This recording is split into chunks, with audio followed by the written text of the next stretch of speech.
Yeah, you go first. First.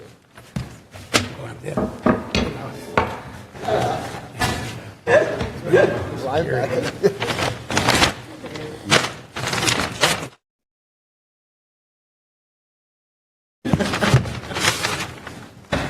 Yeah, you go first. Okay, it is Tuesday, January 27th, 2026, and I would like to call the Council Appointment Subcommittee to order, please. Madam Clerk, roll call, please.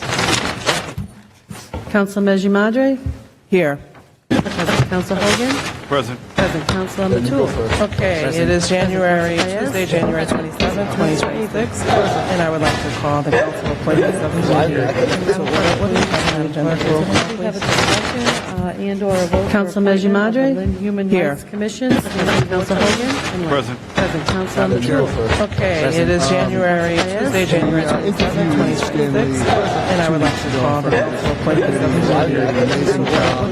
Has experience as a long-time human rights Council commissioner for Mejimadre, the city of Human Lynn Rights myself. Commissions. President Council Hogan. Present. Present Council Matul. Okay, it is Tuesday, January 27th, 2026, and I would like to call the Council Appointment Subcommittee.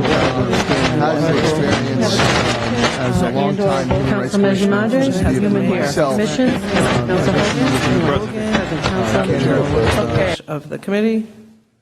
Oh, roll call, please. Yes. Council Mejimadre. Yes. Yes. Council Hogan. Yes. Yes. Council Matul. Yes. Yes. Council Paez. Yes. Yes. Council Avery. Yes. Yes. Congratulations, that motion passes.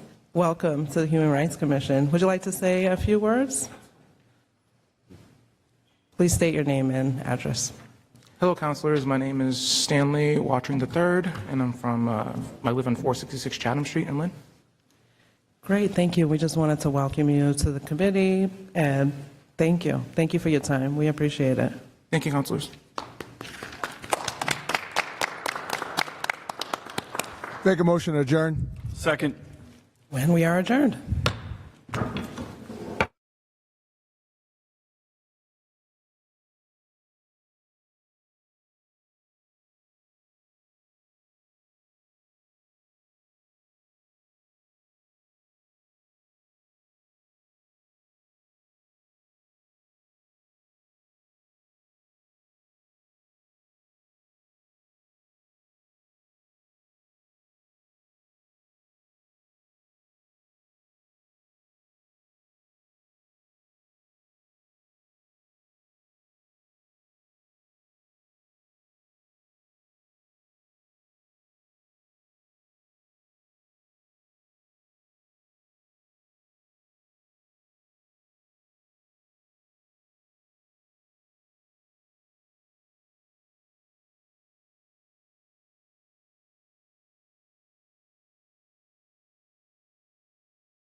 Yep. All right, licensing committee for Tuesday, January 27th. Roll call, please, Madam Clerk. Counsel Field? Present. Present Counsel Net? Present. Present Counsel Avery? Absent Counsel Mejia Madre? Present. Present Counselor Hogan? Present. Present. Thank you. Okay, we have two new taxi operators, Ramon Kojo Guerra. Present. Thank you. What's the wish of the committee? Motion approved. Motion to approve. Second. Second, any discussion? None, all in favor? Aye. Opposed?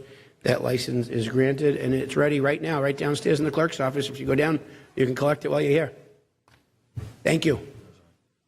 We don't have translation service tonight? No translation service this evening? Okay. Obed's here. You want Obed?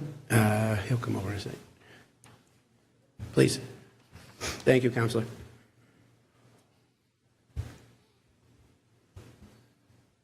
Just need to tell him it's ready for him to pick up. It's approved and ready. ¿Quién es? ¿A quién es que le hablaron ahorita? Dice que su licencia ya está lista. It's approved and it's ready in the clerk's office. Dice que puede pasar por su licencia de una vez. Está ahí abajo, ya está lista. Sí, en el segundo piso, en la oficina de la secretaría. Sí, de una vez ya. Gracias. Thanks, Obed. Una persona, Counselor. Okay, we have Dagoberto Marino Castillo. Here. Okay? He's here. What's the wish of the committee? Motion to approve. Motion to approve. Second. Second, any discussion? None, all in favor? Aye. Opposed? That license is granted and is ready right now in the clerk's office. Counselor? Obed?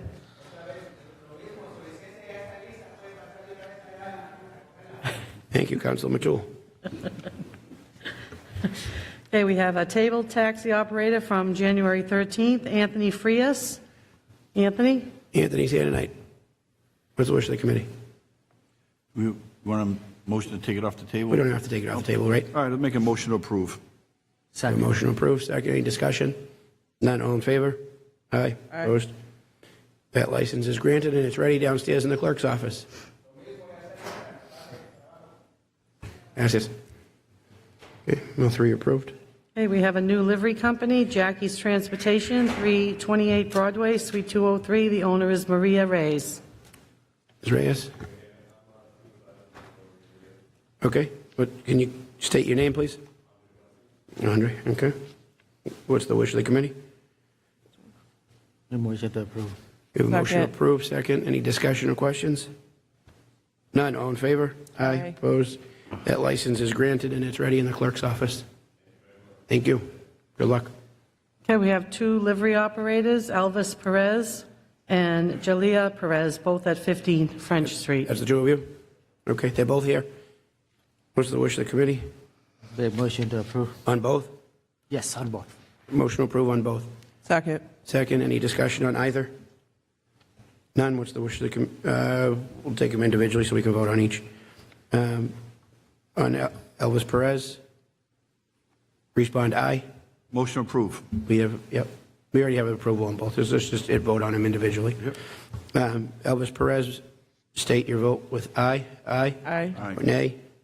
The ayes have it. That license is granted. Jaleel Perez, state aye. Aye. Aye. Nay?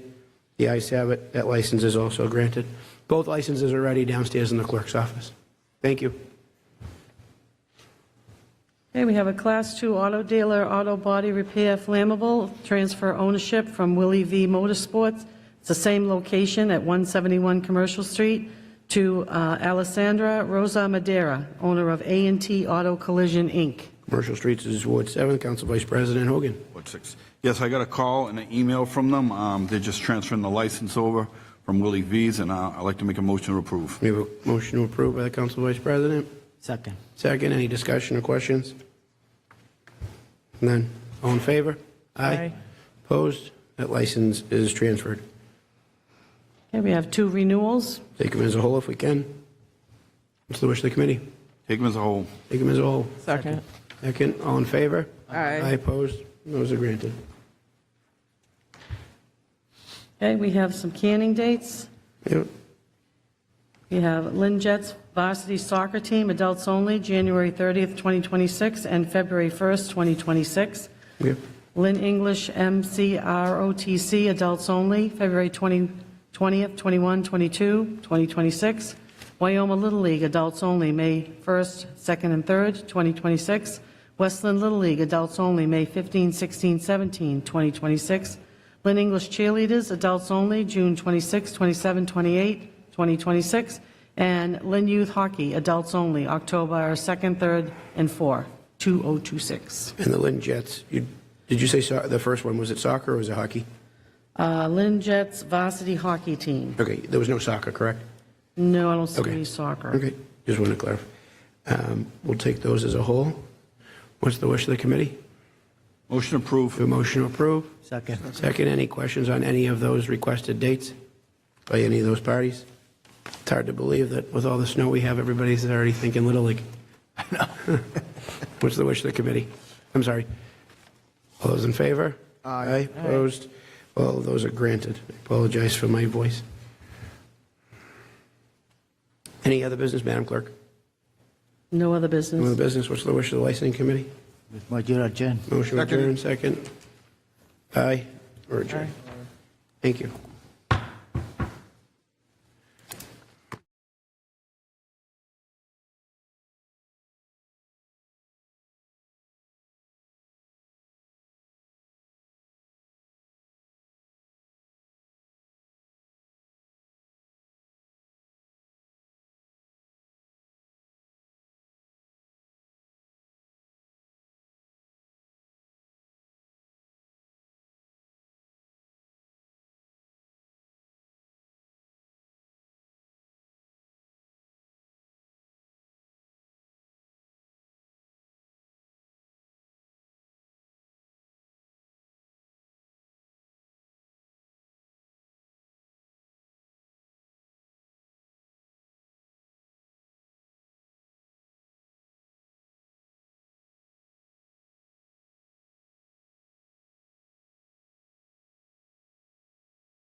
Good evening, everyone. Welcome to the Ways and Means Committee meeting.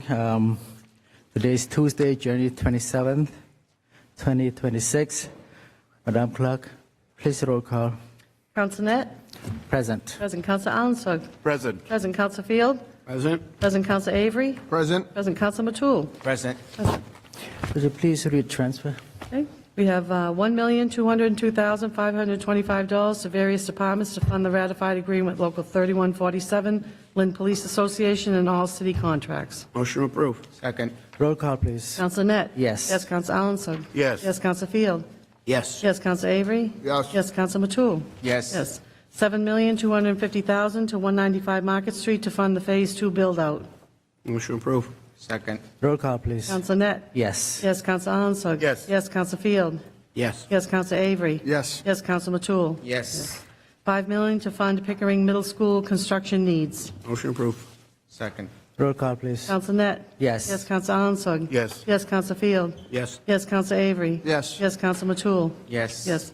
$1,200,000 to alleviate the need to fund with operating funds in FY '27. Motion approved. Second. Roll call, please. Counsel Net? Yes. Yes, Counsel Allensburg? Yes. Yes, Counsel Field? Yes. Yes, Counsel Avery? Yes. Yes, Counsel Matul? Yes. $950,000 to Citizen ARP to fund 20% of the city share of ARP. Motion approved that.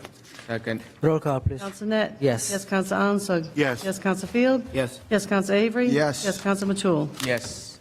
$400,000 to Fayette Fire Station to fund overage on ongoing construction for Fayette Street. Motion approved. Second. Roll call, please. Counsel Net? Yes. Yes, Counsel Allensburg? Yes. Yes, Counsel Field? Yes. Yes, Counsel Avery? Yes. Yes, Counsel Matul? Yes. Yes. $238,000 to the Fayette Fire Station to fund the build-out. Motion approved. Second. Roll call, please. Counsel Net? Yes. Yes, Counsel Allensburg? Yes. Yes, Counsel Field? Yes. Yes, Counsel Avery? Yes. Yes, Counsel Matul? Yes. $175,000 to fund feasibility study of ARP for the Ford School windows and doors. Motion approved. Second. Roll call, please. Counsel Net? Yes. Yes, Counsel Allensburg? Yes. Yes, Counsel Field? Yes. Yes, Counsel Avery? Yes. Yes, Counsel Matul? Yes. $150,000 to fund feasibility study of the ARP for classical roof. Motion approved.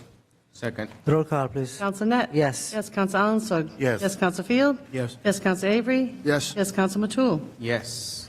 $18,305.38 is city clerk payroll for elections. Motion approved. Second. Roll call, please. Counsel Net? Yes. Yes, Counsel Allensburg? Yes. Yes, Counsel Field? Yes. Yes, Counsel Avery? Yes. Yes, Counsel Matul? Yes. Yes. $440 to the Veterans Department for a prior year bill. Motion approved. Second. Roll call, please. Counsel Net? Yes. Yes, Counsel Allensburg? Yes. Yes, Counsel Field? Yes. Yes, Counsel Avery? Yes. Yes, Counsel Matul? Yes. Certified, please. We have $440,000 to assist in restoring the GAR building. Motion approved. Second. Roll call, please. Counsel Net? Yes. Yes, Counsel Allensburg? Yes. Yes, Counsel Field? Yes. Yes, Counsel Avery? Yes. Yes, Counsel Matul? Yes. $8,000 to the school department for the FY26 FC 644H21 CCLC HQBBL grant. Can you repeat that, please? It's like an alphabet. Motion approved. Second. Roll call, please. Counsel Net? Yes. Yes, Counsel Allensburg? Yes. Yes, Counsel Field? Yes. Yes, Counsel Avery? Yes. Yes, Counsel Matul? Yes. $70,000 to the school department for the FY26 FC 320 Mass Grad Grant Program. Motion approved. Second. Roll call, please. Counsel Net? Yes. Yes, Counsel Allensburg? Yes. Yes, Counsel Field? Yes. Yes, Counsel Avery? Yes. Yes, Counsel Matul? Yes. Orders, please. Okay, we have two orders. Order that the City of Lynn has appropriated the amount of $150,000 from its free cash line item to the purpose of paying costs for related to the feasibility study schematic design study for a potential roof replacement on the Lynn Classical High School, Motion approved.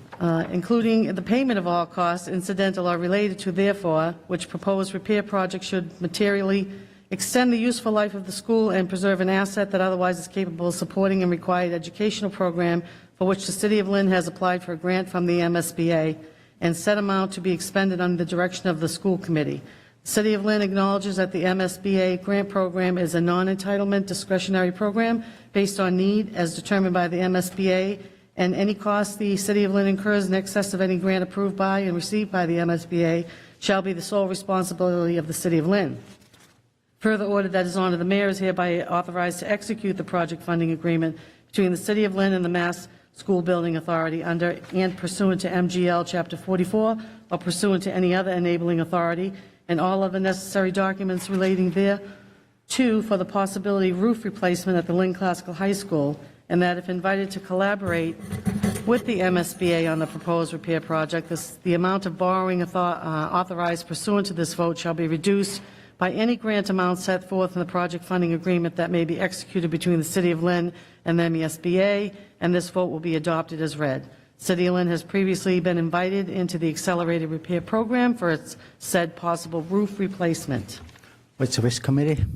Sure, approve. I have a question for Mr. Bertino on that. Mr. Bettino, could you please come to the podium? So just a minute ago, thanks, Mike. We approved for, just a minute ago, on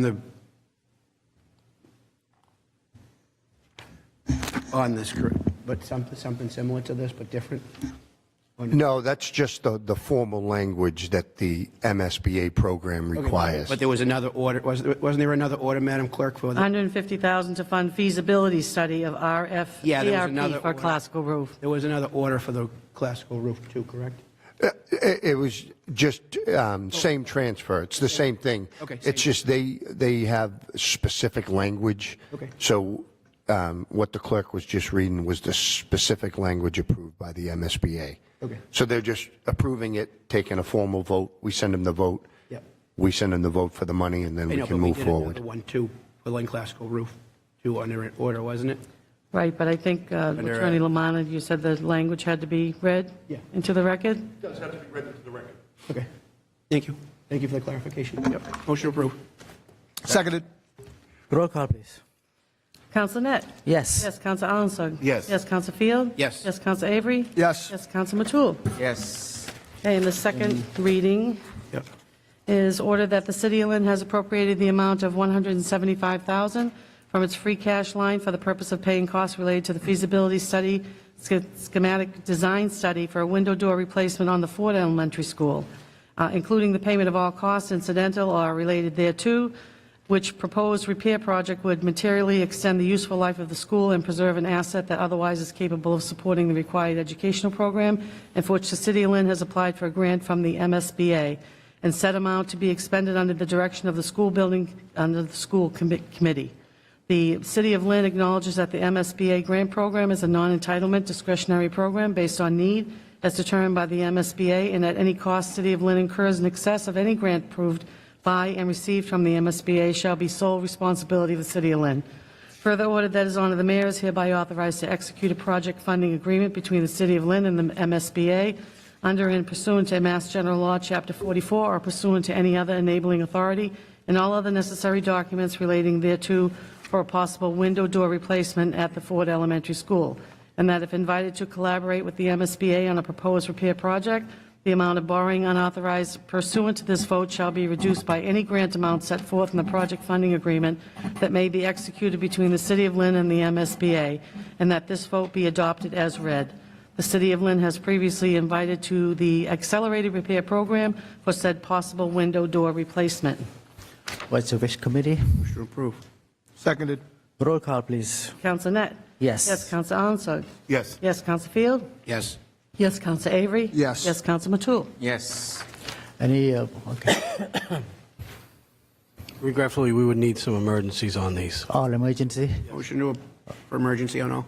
Okay, all in favor? Any new business? Counsel Net? Yes. Yes, Counsel Alanson? Yes. Yes, Counsel Field? Yes. Yes, Counsel Avery? Yes. Yes, Counsel Matul? Yes. Any new business? Motion adjourned. Seconded. All in favor? Thank you.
Okay, bring the ordinance subcommittee to order. Madam Clerk, would you please call the roll? Counsel LaPierre. Present. President Counsel Field. Present. President Counsel McLean. Present. President Counsel Net. Present. President Counsel Hogan. Present. President. Okay, we have a public hearing on the agenda tonight, a proposed ordinance amending the ordinance prohibiting the sale of drug paraphernalia in the city of Lynn. I will now open the public hearing.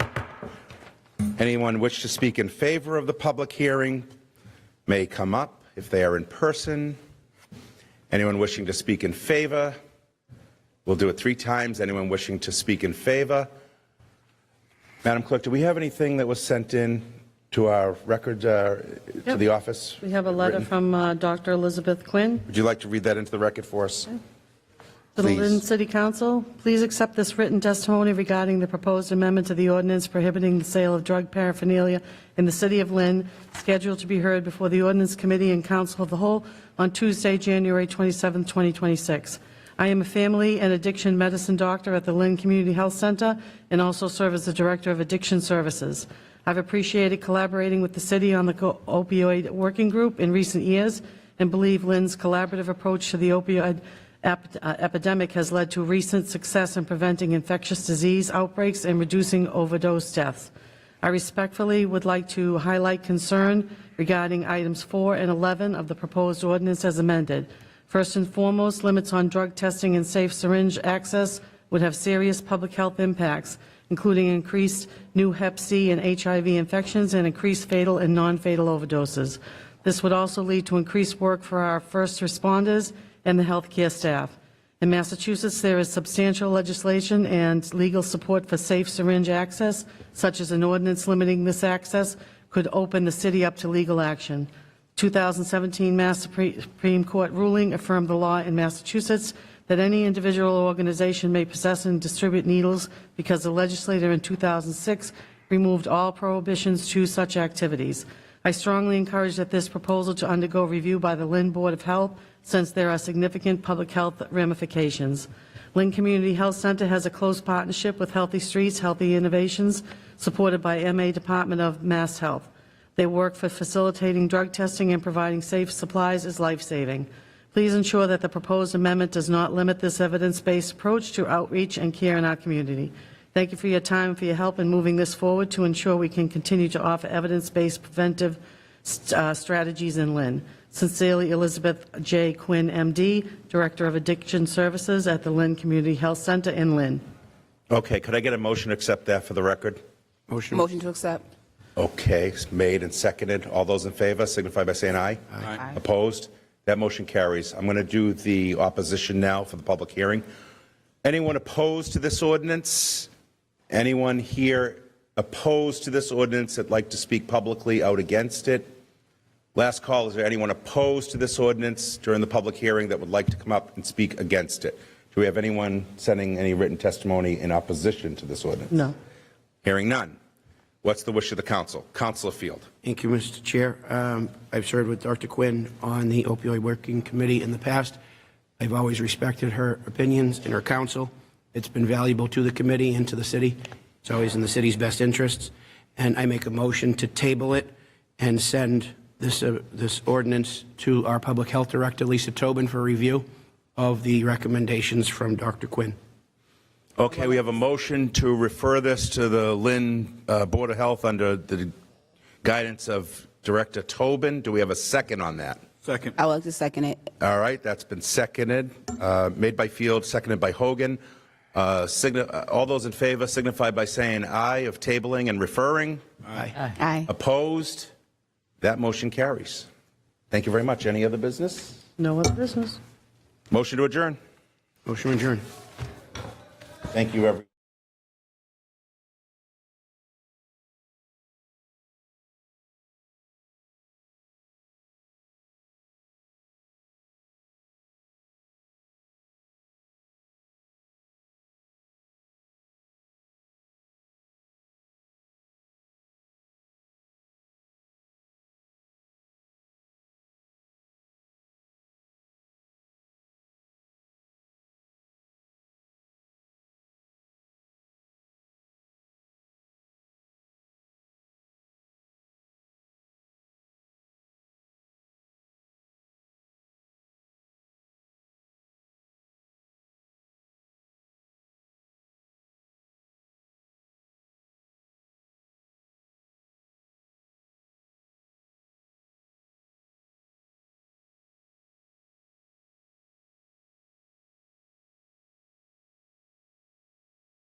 Good afternoon, everybody. I would like to call tonight's Public Property and Parks Committee meeting.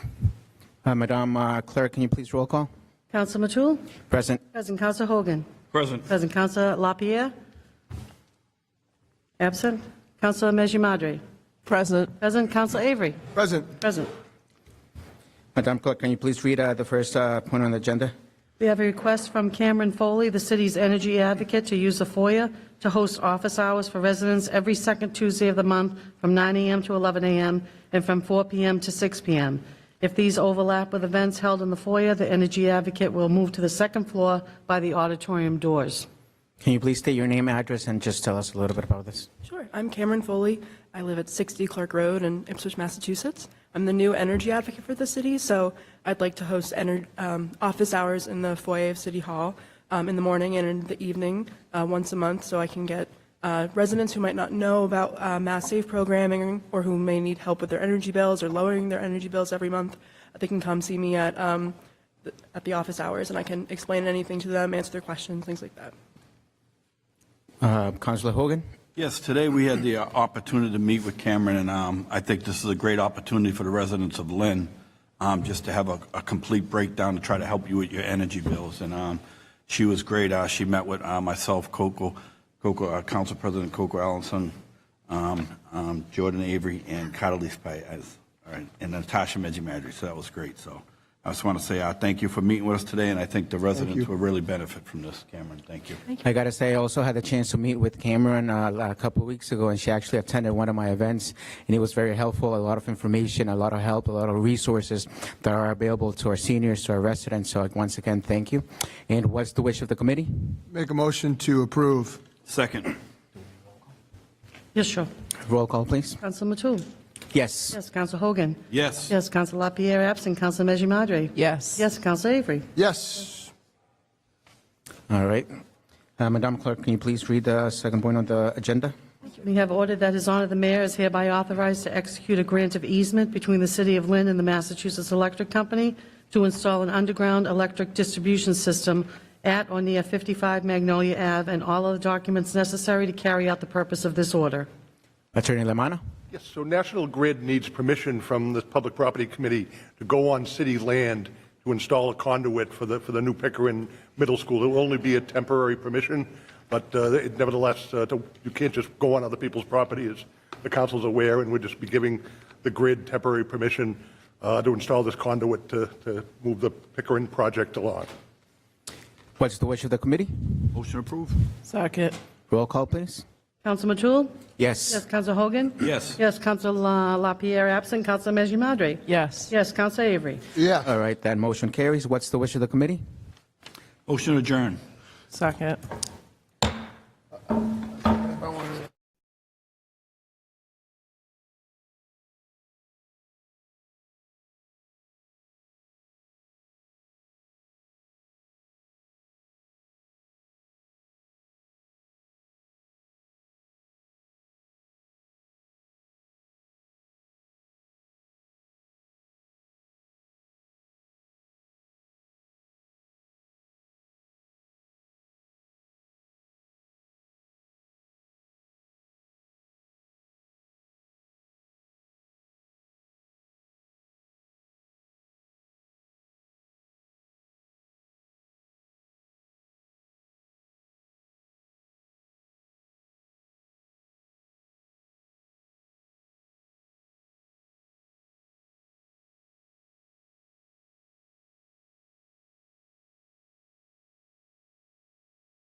Good evening, everyone. Good evening, good evening. Welcome to City Hall and welcome to the Lynn City Council Chamber for a public comment session. We have one speaker tonight who isn't present, so I am willing to read her comments into record. This is from Joanne Linder. Oh, I'm sorry. What do I have to do first? Madam Clerk, could you please read the rules? Okay, the rules of the Lynn City Council with respect to public comment. Under the provisions of Chapter 43, Section 98 of the General Laws, individuals and employees of the city shall have reasonable opportunity to be heard at the second meeting of the month, generally the fourth Tuesday of the month, except in July and August of the Lynn City Council, in regards to any matter regardless of whether such matter is on the council agenda. The public comment periods shall commence at 5:45 p.m.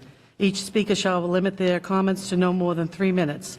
No more than 5 speakers shall be permitted to speak during the public comment period unless this rule is waived by the majority of the full City Council.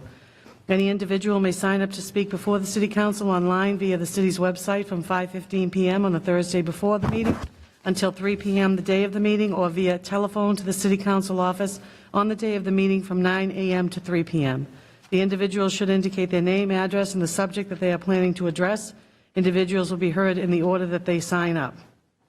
Once 5 speakers have signed up for a particular meeting, no further requests to speak will be accepted. Public comment is limited to Lynn residents unless rules are suspended. Please note these rules do not apply to public hearings which are governed by state law. Public testimony is not a public hearing or a question and answer period. Any individual may request the assistance of an interpreter when they sign up to speak. Residents who are unable to attend a meeting due to a disability may stand up as one of the 5 speakers for public comment and forward their comments via email or regular mail to publiccomment@lynnma.gov. Their communication will be read during the public comment time as if the person were present at the meeting. Please note that written statements must still fall within 120 seconds. Speakers must also remain within the bounds of decorum. Individuals will be allowed to deliver their address without interruption.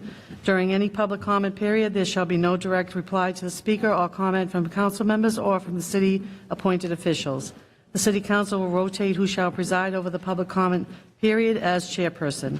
No one shall delay, disrupt, or interrupt the City Council proceedings, and the public comment period should be conducted in an orderly and peaceable manner. No person in attendance shall disrupt or interrupt any person who is speaking during the public comment period. No speaker may physically threaten any elected or appointed city official or member of the audience. No individual is permitted to speak at successive public comment meetings to ensure the voices of as many residents are heard. And please note that Mass General Law, Chapter 30A, Section 20G, no person shall address a meeting at a public body without permission of the chair, and all persons shall, at the request of the chair, be silent. No person shall disrupt the proceedings of the meeting of a public body. If, after clear warning from the chair, a person continues to disrupt the proceedings, the chair may order the person to withdraw from the meeting, and if the person does not withdraw, the chair may authorize a constable or other officer to remove the person from the meeting. Okay, thank you, Madam Clerk. So as I was saying, our only speaker tonight was Joanne Linder of 302 Linwood Street in Lynn, and she has a grievance as follows. Friday night, as the temperature reached 10 degrees, I wondered if the city had any warming centers open. There were quite a few social media posts about parking and towing. I asked the question on Facebook. One councilor responded, LSA, which is Lynn Shelter Association, is an emergency warming shelter and would be opened all weekend when typically they would be closed. LSA, Lynn Shelter Association, has 44 beds according to a quick search with emergency help available.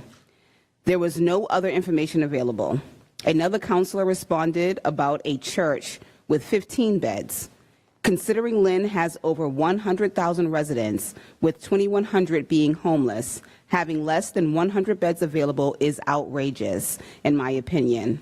Peabody, Malden, and Chelsea had warming centers. Northampton, Mass., a town of just 29,000, had 8 warming centers opened.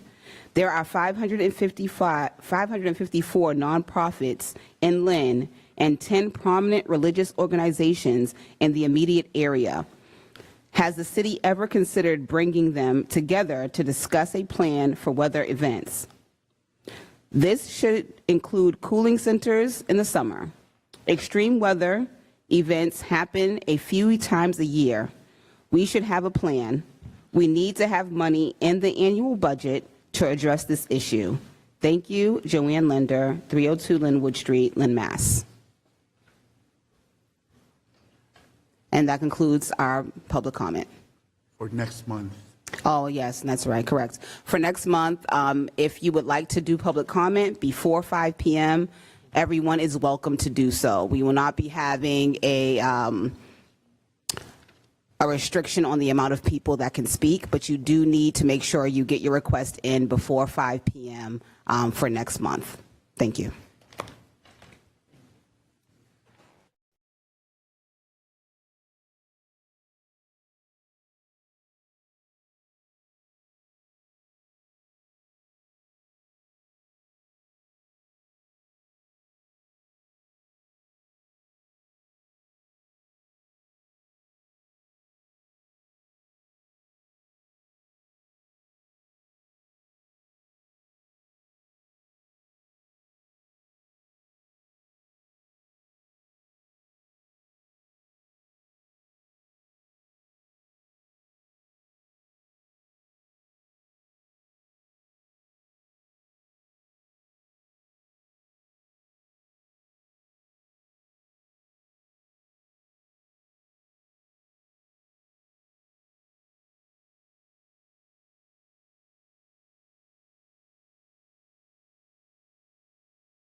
1 minute.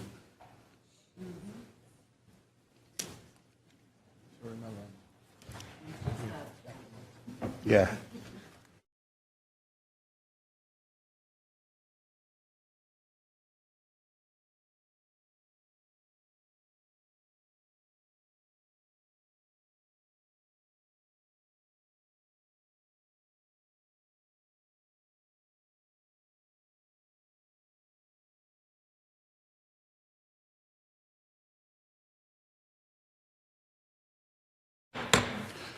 Good evening. Tonight's January 27, 2026, our second regular meeting for this year. Roll call, please, Madam Clerk. Councilor Avery? Present. Present Councilor Field? Present. Present Councilor Hogan? Present. Present Councilor LaPierre? Present. Present Councilor Matul? Present. Present Councilor McLean? Present. Present Councilor Meany? Present. Present Councilor Meji Madre? Present. Present Councilor Net? Present. Present Councilor Paez? Present. Present Councilor Alanson? Present. Can we all rise for a moment of silence and pledge of allegiance? I have a special prayer to Mr. Paul Adonisio and to his family. Paul lost his life on Linway this past few weeks. Council President, I'd like to send condolences to the Jimmy James Franklin and his family. Thank you. Council President, Yes. I'd like to remember my aunt who passed away last week, Jackie Mims. Mr. President, if we can remember the family of Carlene Fields. And also, Mr. President, special prayer to the Murphy family and the Latour family. Thank you, councilors. Pledge of allegiance to the flag of the United States of America, to the republic for which it stands, one nation, under God, indivisible, with liberty and justice for all. Thank you, everyone. Let's change the flow of agenda for very important updates because, it was, we had a very challenging few days, and I would like to ask Councilor Hogan. Yeah, Council President, I'd like to motion to suspend the rules. Second. For Andy Hall, DPW Commissioner, to update the council on the snow event. Commissioner Hall, can you please approach the podium? I just want you to know before you start, on my way here to City Hall, I almost hit my car because of the situation of our streets, and my neighbors have to lift my vehicle so that it could go straight back to the middle of the street. So this will be sentiments to a lot of our residents. Go ahead, Mr. Glad you made it. So thanks for having me. So it's been a difficult storm with 20 inches of snow on Sunday into Monday, and then an additional 4+ inches last night, early this morning. I'm super proud of all my staff, from the mechanics to the drivers to the admin staff and my supervisors. They all work really hard to get us where we are right now. I'd also like to thank Mayor Nicholson for his leadership. He has the residents' best interest at heart, and he's been super helpful in getting the message out to folks, getting the word out. So we started plowing at 2 p.m. on Sunday morning. The contract plows were dismissed at 1 a.m. this morning. So that's almost 35 hours of constant plowing. And then DPW staff is putting down salt this morning.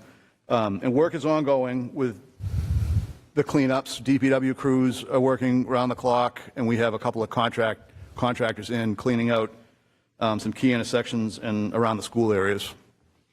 And that's the end of my report.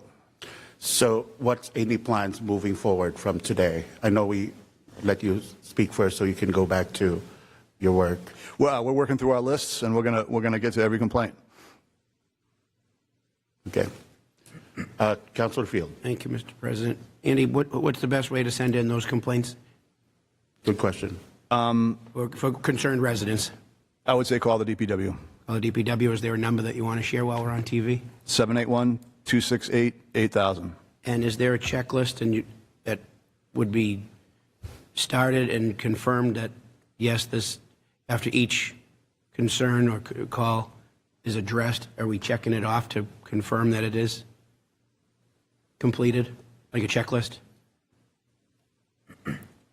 I'm not quite following you. Is there a checklist to confirm that every complaint, so if I'm getting one and Councilor Hogan's getting one, if we're all getting the same one from the same street from different neighbors, so say Glenwood, that's one that I mentioned to you earlier, multiple neighbors had reached out. So instead of it being 5 complaints, it all goes into one Glenwood or Greenwood, whatever, you know, so, and then it's confirmed and checked off, so it's off the list. So like a feedback loop that you guys are involved in. Somebody's been up there and.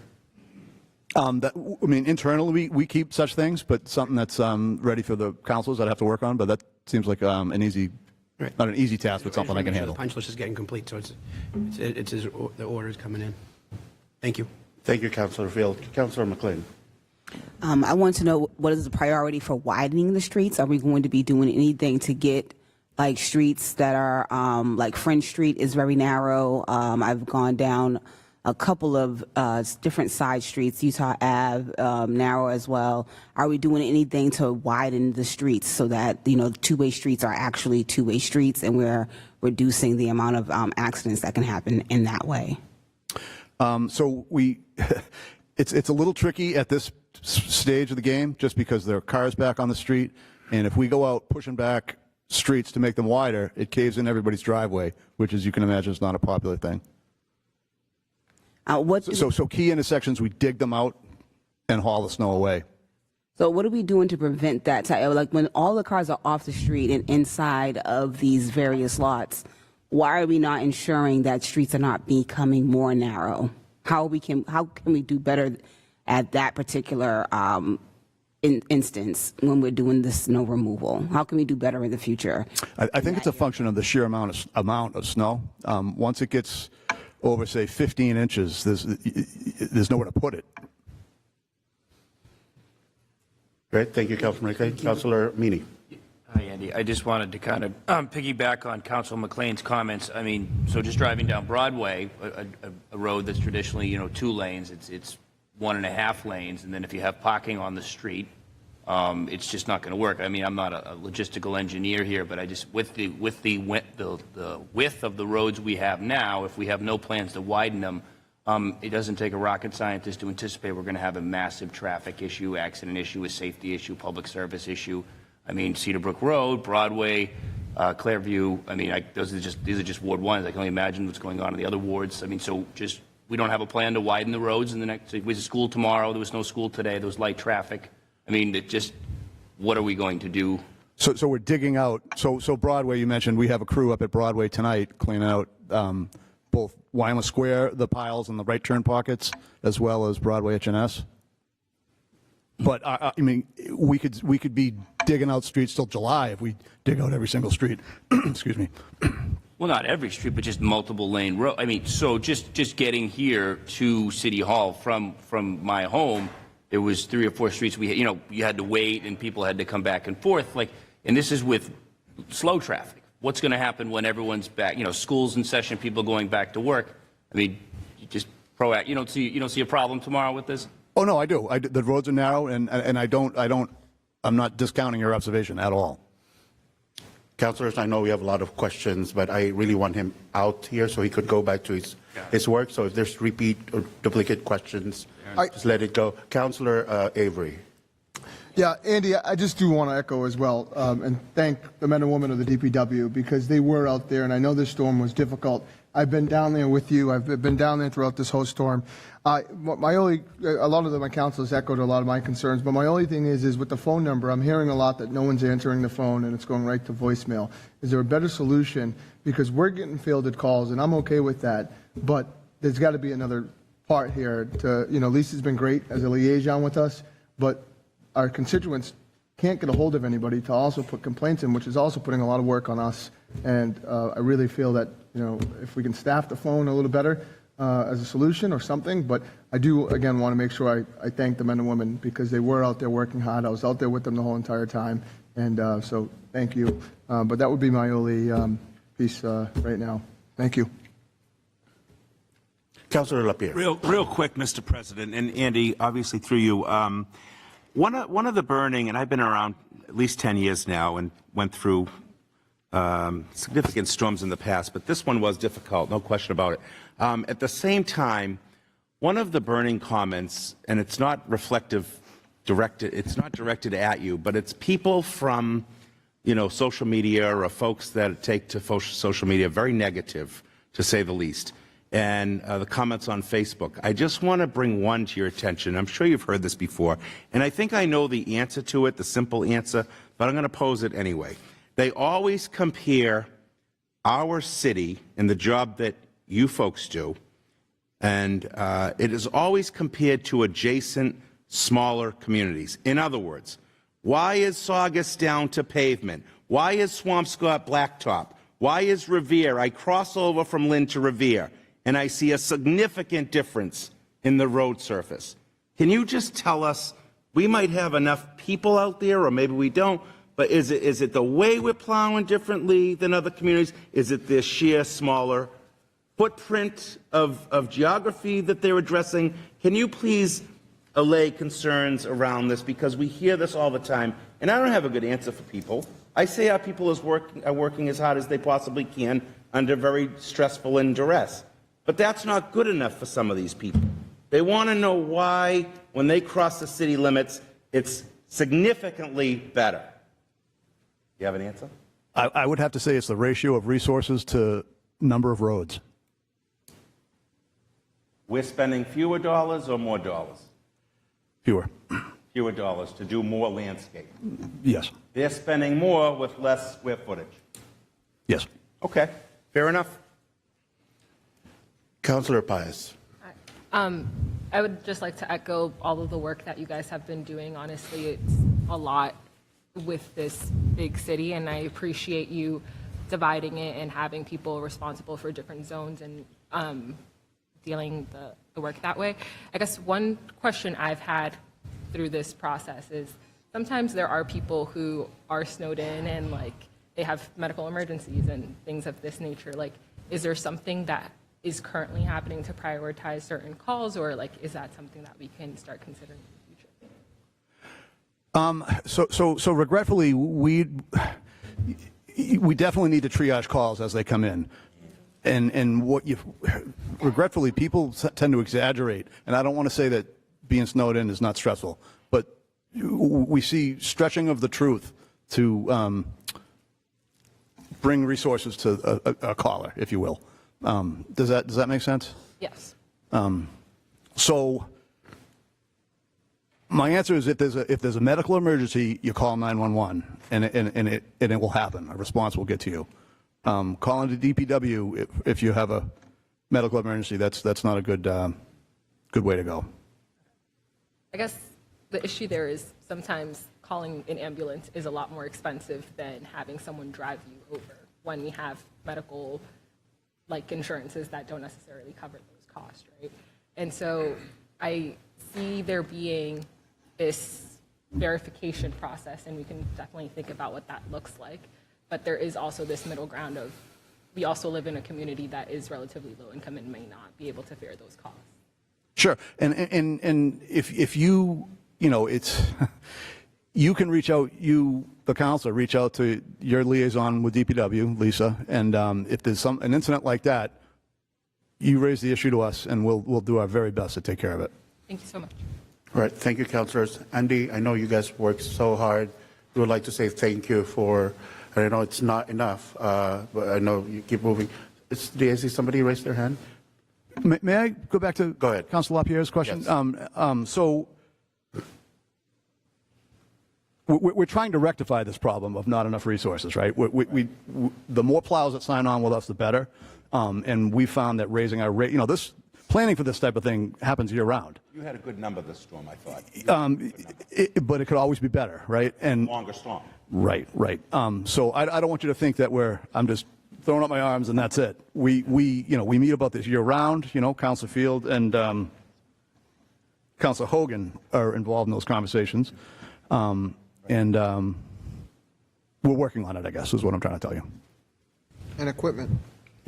I also personally would like to say thank you to Councillor Hogan and Councillor Field for sleepless nights, for updating us 1, 2 o'clock in the morning. It's just ridiculous. I want my beauty sleep, but you guys just keep updating us, and it's really very important for us because we tell our constituents. So, Mr. Hall, I know I really want you out of here so you can do your job. Seriously, there's a lot of streets that you need to treat and salt and plow. Sure. If I may, one more thing. So for the residents out there, to stay informed of snow emergencies and get the message, sign up for the Rave mobile safety app on the city's website, and you'll get a text, you'll get a phone call. It's super easy, and it's the more numbers we have, the better off we'll be. More people get the message. Can they use C-Click Fix as well for snow, or is that separate? I would go with the phone calls for the snow stuff. Okay. Just make sure somebody's there to answer the call. We called those numbers, nobody picked up. Looking at that, I hope. Yes. Oh, yes. Do potholes in the spring. Yep. Or whatever. Mr. President, before Andy leaves, could we just give something out for our pedestrians? Because I'm seeing a lot of people in the street walking, trying to get from here to there. About the openings for our sidewalks, who is responsible for making sure that there's openings so that people can have, a way to cross the street, a way to get onto the sidewalk? I'm seeing a lot of those blocked. So is there something that we're doing to make sure our community that's disabled and our community that are pedestrians are being, given a way to get from work, home, A to B? Is that your department still? Yeah, I'm wondering who. So the adjacent homeowner would be responsible for the... Or for the, business? Yeah, yeah. Okay. And the city in cases of publicly owned properties and parks and whatnot. Yeah, because I'm being out today, I was seeing a lot of people in the street and I was wondering for wheelchairs or people that are pushing things with wheels, how are they going to get around the city? That's been a problem with the high snowbanks and no opening. I think he answered that. Did I answer your question? Property building. But once it crosses the sidewalk, it goes to the street. That is our responsibility. So we need to open that up because our residents could not use the sidewalk and the cross street. Thank you, Mr. Hall. Councilors? Thank you. Thank you. Good night. Good night. All right, accept minutes from January 7, 2026. Motion to approve. Motion made, second. Accept. All those in favor? Aye. Opposed? The ayes have it. Do we have any communications, Madam We have Clerk? no communications. Next on the agenda is public hearing. Please read the public hearing, Madam Clerk. We have no public hearings. No public hearing. Good. Please read public hearing to be set down, Madam Clerk. We have petition of Dismas Michel de Leon and Ronald de Leon, 48 River Street, to allow the transfer of Class II dealer license from Marion Street Auto Sales to 19 Camden Street. And we have a petition of Good Chemistry of Mass, located at 696 Western Ave, for a sign permit. Motion to accept. What is the wish of the council? To sit down. Second. All those in favor? Aye. Opposed? The ayes have it. Committee reports. Council Appointments Subcommittee. Councilor Natasha Medji-Madri. Thank you, Councilor President. With the Council Appointment Subcommittee met, and we had a unanimous vote to appoint Stanley Wartring to the Lynn Human Rights Commission, and I make a motion to approve. Motion approved. Second. No opposed. The ayes have it. Mr. Stanley, can you approach the podium? Just a very brief hi. Thank you. Whatever. Hi, my name is Stanley Watching III, and I'm applying to be a member of the Lynn Human Rights Commission. You are now approved. Congratulations. Thank you for your service. Thank you. Licensing Committee, Councilor Field. Thank you, Mr. President. We have a unanimous vote by our committee. I make a motion to approve. Seconded. Any other business, Councilor Field? None. That's it. Ways and Means, Councilor Hongnet. Yes, Mr. President, all unanimous vote of the committee, I make motion to approve. Approved. Would the clerk read the transfers, please? Yeah, we have $1,202,525 to various departments to fund ratified agreement with Local 3147, Lynn Police Association, and all city contracts. $7,250,000 to 190 Market Street to fund the Phase 2 build-out. $5 million to fund Pickering Middle School construction needs. $1,200,000 to alleviate the need to fund with operating funds in FY27. $950,000 to Citizen ARP to fund 20% of the city share of ARP. $400,000 to the Fayette Fire Station to fund overage on ongoing construction for Fayette Street. $238,000 to Fayette Fire Station to fund the build-out. $175,000 to fund feasibility study of ARP for the Ford School windows and doors. $150,000 to fund feasibility study of ARP for classical roof. $18,305.38 to the city clerk payroll for elections. $440 to the Veterans for Department for a prior year bill.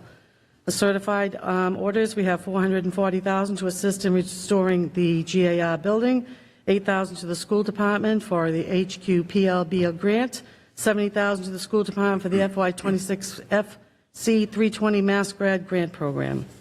And we have two orders that need to be read, and the order that the City of Lynn has appropriated $150,000 from free cash line item for the purpose of paying costs to the feasibility study for the potential roof replacement on the Lynn Classical High School, including the payment of all costs incidental or related to this project, which is proposed repair project, would materially extend the useful life of the school and preserve an asset that otherwise is capable of supporting the required educational program, and for which the City of Lynn has applied for a grant from the MSBA.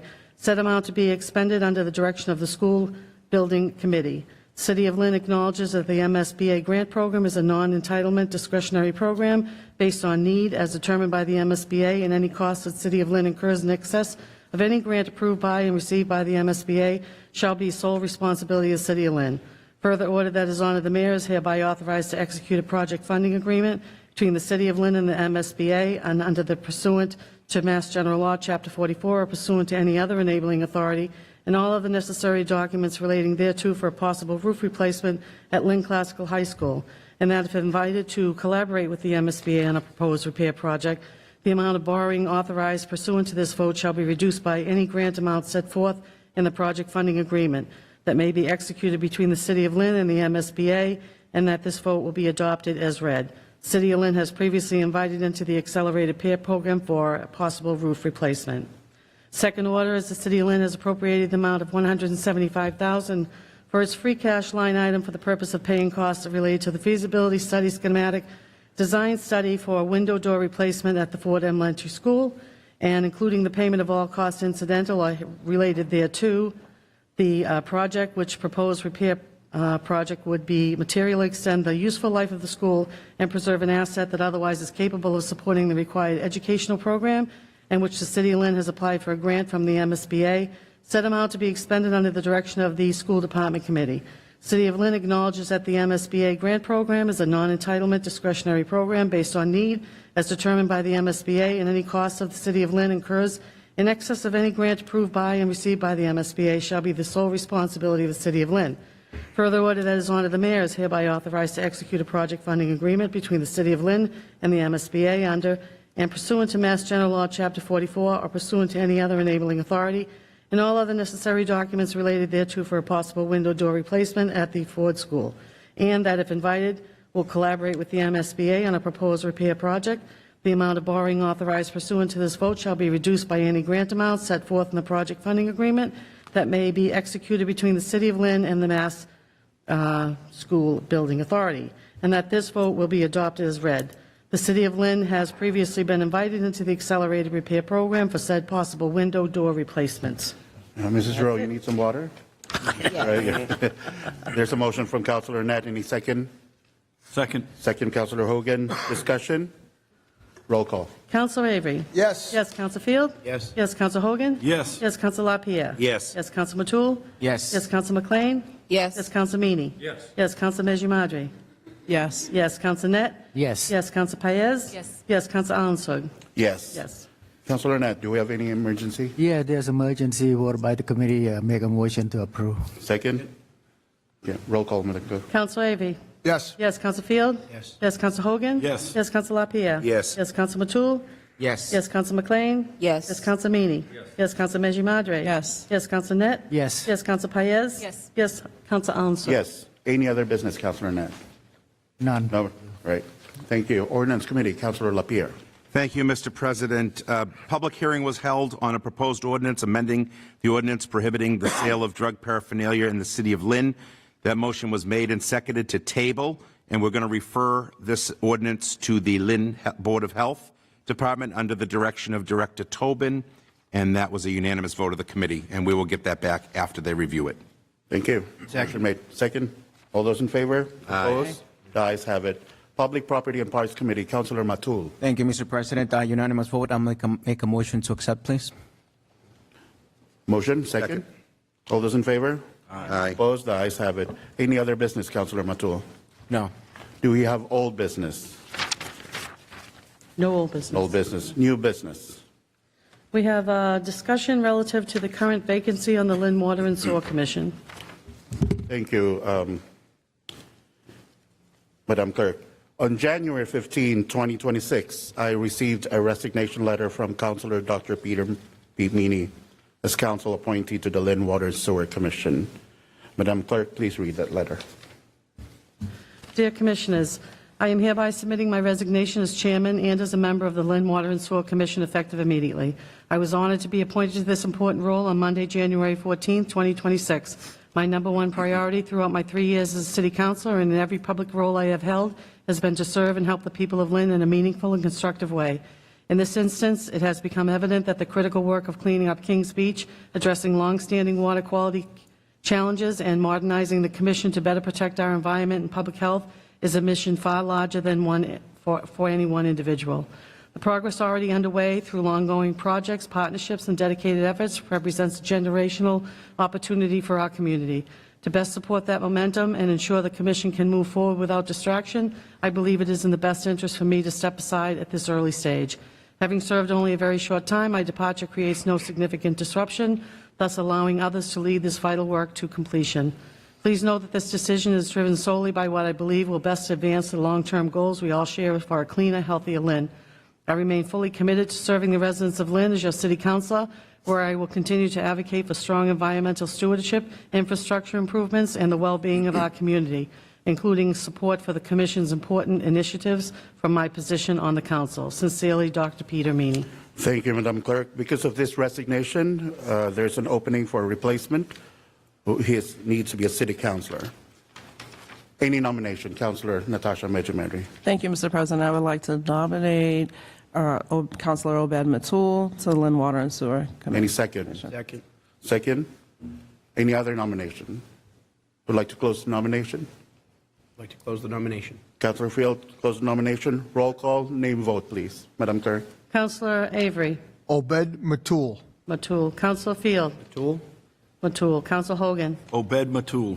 Matul. Councilor LaPierre. Obed Matul. Matul. Councilor Matul. Matul. Matul. Councilor McLean. Matul. Matul. Councilor Meany. Abstain. Councilor Medjimedri. Obed Matul. Matul. Councilor Net. Councilor Matul. Matul. Councilor Paez. Matul. Matul. And Councilor Allensack. Matul. Congratulations, Councilor Matul. You'll be reporting to the Lynn Waters Sewer Commission at their next meeting next month. Do you want to say something to the Thank you, council? Mr. President. I want to begin by saying thank you for the trust that the City Council President, Vice President, and this full council has placed in me with this appointment to the Lynn Water and Sewer Commission. I'm truly grateful for the opportunity to serve on this role. I step into this position with one clear priority: to protect the taxpayers of Lynn and their interests. The residents of Lynn work hard, and they deserve transparency, accountability, and thoughtful decision-making when it comes to something as essential as our water and sewer services. Thank you. Thank you, Councilor Matul. Good luck. Madam Clerk, what is the second new business? We have discussion relative to the conduct of current Lynn City Council appointments to the Lynn Water and Sewer Commission. So, Councilor Hogan, can you please?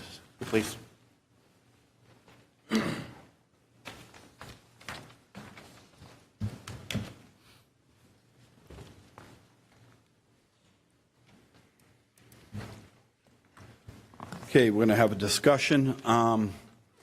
Council President Allensack. Thank you, Councilor Vice President.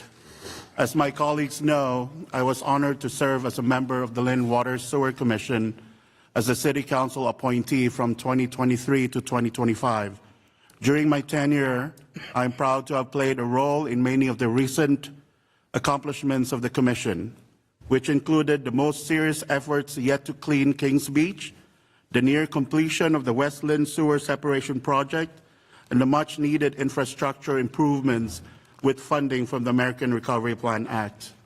During my final meeting, Mr. Vice President, as a member of the Lynn Water Sewer Commission on December 15, 2025, the Commission unanimously voted to reappoint Michael Salota as chairman of the Lynn Water Sewer Commission for a one-year term. At that time of the vote, there was no voiced dissatisfaction over Mr. Salona's performance as chairman. In fact, there was absolutely no discussion at all by any member of the Commission. Rather, the Commission unanimously voted to appoint Mr. Salona as chairman and Commissioner Colucci as vice chairman for 1-year term. Let me repeat that. We unanimously voted on December 15, 2025 to reappoint Mr. Solona. Yes, Colucci and Lozzi voted for him. No member filed for a motion for reconsideration with respect to the election of officers within the time period required by Robert's Rules of Order. As such, Chairman Solona and Vice Chairman Colucci were appointed to 1-year term in office. On January 12, 2026, almost 3 weeks after electing Solona, during the very first meeting of the new year, Vice Chairman Colucci, under new business, made a motion to rescind the previously duty-held vote to appoint chairman and a vice chairman for a period of 1 year. I am not aware, nor the city solicitor's office aware, of any legal basis to rescind these appointments. It is my understanding that a motion to rescind cannot lawfully be used to remedy the failure to file a timely motion for reconsideration.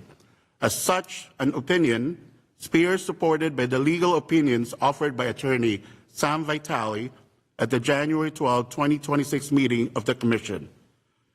In watching and rewatching the January 12, 2026 meeting, I was embarrassed and ashamed by the actions of member Colucci and Lozzi. When I saw that video, it broke my heart. I felt like I was backstabbed, being a former commissioner myself. Regardless of the lack of legal authority to put forth a motion to rescind, members Colucci and Lozzi preferred no justification whatsoever of any conduct, misconduct, action, inaction, or dereliction of duty. They had occurred since December 15, 2025, unanimous appointment vote to warrant the removal of the chairman. As City Council appointees to the Lynn Water Sewer Commission, I believe members Colucci and Lozzi owe it to this council, but more importantly to the citizens of the Greater Lynn area, to act in a professional and lawful manner. The most recent municipal election last November here in the city of Lynn signaled a new day in Lynn politics. For the first time in Lynn's history has the city been represented by a majority-minority city council. The days of backroom politics and horse trading are over. Transparency and citizen participation will be paramount moving forward. I strongly believe the January 12, 2026 unlawful vote to remove Chairman Solona was not based on member Colucci and member Lozzi's attempt to look out for the best interests of the ratepayers of the city in attempting to justify the unlawful motion to rescind. Member Lozzi stated that I was a lame duck at the December meeting, where the Commission unanimously voted to appoint Mr. Solona as chairman. Had member Lozzi believed that the appointment should be continued after the election of my replacement to the Commission, he was free so move. He did not voice such a sentiment or concern, period. I do not believe that member Colucci and Lozzi's vote to remove Mr. Solona was based upon dissatisfaction with Mr. Solona's performance as chairman. Had such dissatisfaction existed, it would have been voiced at the December 15 meeting, where Mr. Solona was unanimously appointed as chairman. In truth, I believe the sudden change of heart was based upon the October appointment of the new executive director of the Lynn Water and Sewer Commission. In that vote, members Colucci and Lozzi voted to appoint a different candidate to the position of executive director. I believe, Mr. Vice President, that the January 12 removal vote was designed to extract retribution against Mr. Solona for not supporting their favored candidate for executive director. My belief is borne out by members' attempts to urge the City Council not to confirm Chairman Solona's reappointment by the mayor last fall. The actions of member Colucci and Lozzi at the January 12, 2026 meeting to rescind the vote to elect Chairman Solona has raised concern. The tarnish the public perception and integrity of the Commission. This vote resulted in a public outcry for action by us as duly elected city councilors who appointed these individuals to the Lynn Water Sewer Commission. Typically, Only a handful of Lynn residents watch live meetings or re-airings of the Lynn Water Sewer Commission. The anger and mistrust directed at the Commission as a result of this unlawful vote has seen more than 1,000 of our residents and residents of neighboring cities and towns watch and rewatch the proceedings. We, as elected city councilors, are the voice of the people. The voters and citizens of Lynn are watching us now. As elected city councilors, we take an oath to do what is right and to bring the voice of the people to the chamber. Fellow councilors, the public has spoken, and they have demanded that the city council take immediate action in response to the unlawful actions of own commission appointments. We need to bring back dignity, civility, public trust to our Lynn Water and Sewer Commission Board. We also need to protect the sanctity and image of our council and the councilors, who is the appointing body. We need to start fresh, and we can gain back public trust. This duty falls squarely on our shoulders, and rightfully so. Since the January 12th vote, the City Council has received a petition signed by almost 400 individuals in support of Commissioner Salona and requesting us to address the unlawful motion and forth by members Colucci and Lozzi. Social media has also been buzzed regarding this unlawful vote and the harm it has done to the institution of the Lynn City Council and the city as a whole. Great many of these Lynn voters have stated and certainly implied that we as councillors will be neglecting our duties if we fail to act decisively in addressing the unlawful vote to rescind the chairman. Councillors, if we have the power to appoint, we also have the power to remove. Thank you, Council Vice President. Thank you, Council President.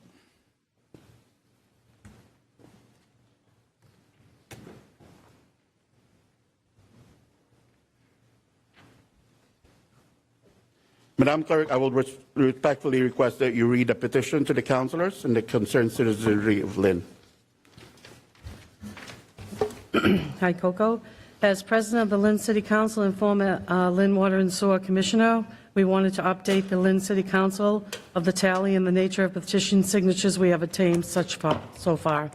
The petition to reinstate Mike Salona as chairman of the Lynn Water and Sewer Commission by the stats, 367 total signatures, about 70% are Lynn constituents, approximately 200 signers gathered within 3 hours, 7 a.m. to 10 a.m. on Thursday, January 15th, a workday.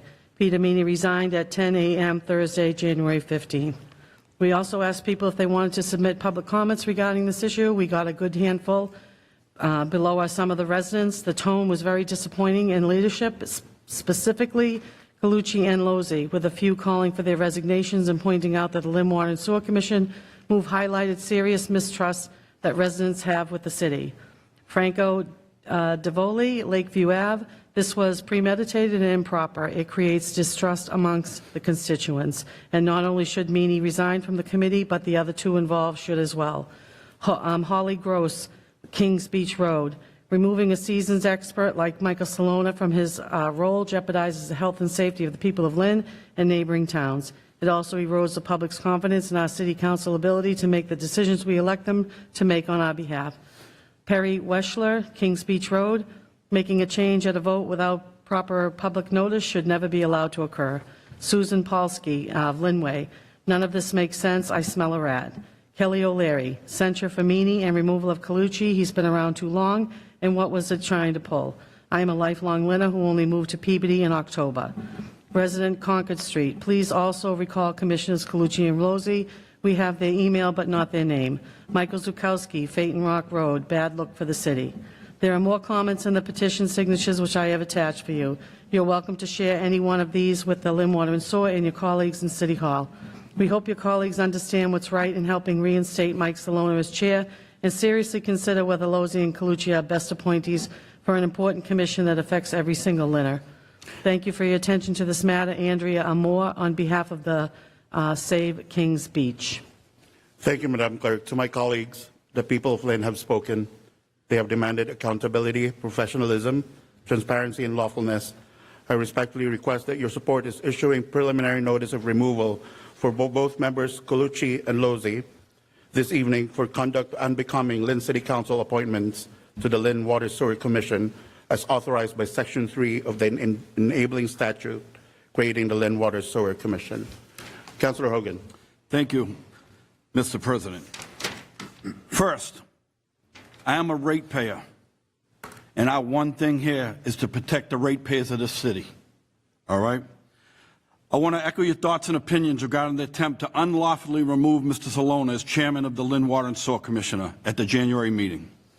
We, as Lynn City Councilors, are all aware that Robert Rules of Parliamentary Procedure require a motion for reconsideration to be filed with the city clerk by the close of business, the day following the vote. If Mr. Colucci and Mr. Lozzi were unaware of this basic rule, I believe it demonstrates that they are not fit to serve as members of the Lynn Water and Sewer Commission. Conversely, if Mr. Colucci and Mr. Lozzi were aware the time to file the motion for reconsider has expired and proceed to attempt to remove Mr. Salona as chairman in violation of Robert Rules, they likewise are unfit to continue to serve as commissioners. As such, I hereby make a motion to request that the Law Department draft a preliminary notice of removal for both Mr. Richard Colucci and Mr. Vincent Lozzi Jr. for cause, and request that the City Clerk's office cause said preliminary notices of removal to be served upon them both forthwith. Thank you, Councillor Hogan. Any second? Second. Second, Councillor McLean. Discussion. Councillor McLean. From what I'm hearing, it sounds like this vote was made not for the good of the community, but for a personal attack. And for that reason, I am going to agree. But I also would like for our committees and commissions, as I've spoken with you about, Council President, to, let us know what's going on. Like, we need to have some reports to the council so that we can know prior to any situations like this happening again, so we can make our votes with good, common judgment. Like this vote came before the council without real information, so we couldn't really make the decision to whether go forward or not go forward in good faith. So I feel like we need to have more information as a council before these decisions go forward. But as I said, it wasn't made for the good of the community. That's this judgment for the Water and Sewer Commission. It was made for personal reasons, and for that, I'm in agreement. Thank you, Councilor McLean. We definitely learned from this experience, and that's the reason why we created a City Council Appointments Committee headed by Councilor Natasha Medjimadri, wherein the public could now see the flow of appointments. They could see all the applicants being interviewed, all the applicants getting to speak. Done are the days that we will appoint people from the back of the stage or any of the offices. The whole public could see that process now. So moving forward, if there's any questions about specific candidates or specific appointees, they will see that video recorded because of that process. Any discussion? Councillor Lapierre. Could we just have City Solicitor Slattery come up to define what cause and what conduct unbecoming around this? If it's going to be the standard, what exactly is the standard that we're about to vote upon? Thank you, Councillor Lapierre. Thank you. Attorney Slattery.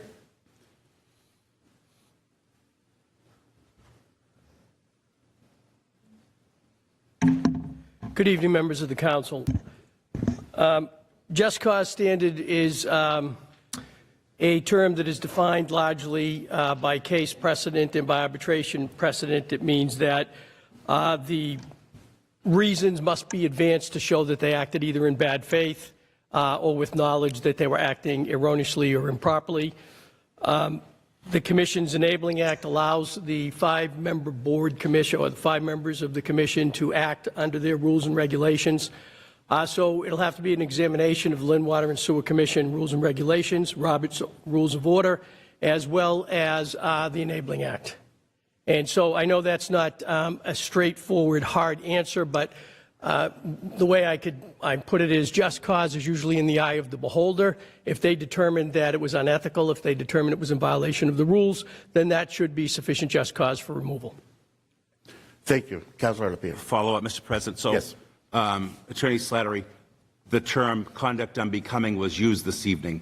does that justify or fall under the category of cause for removal, in your opinion?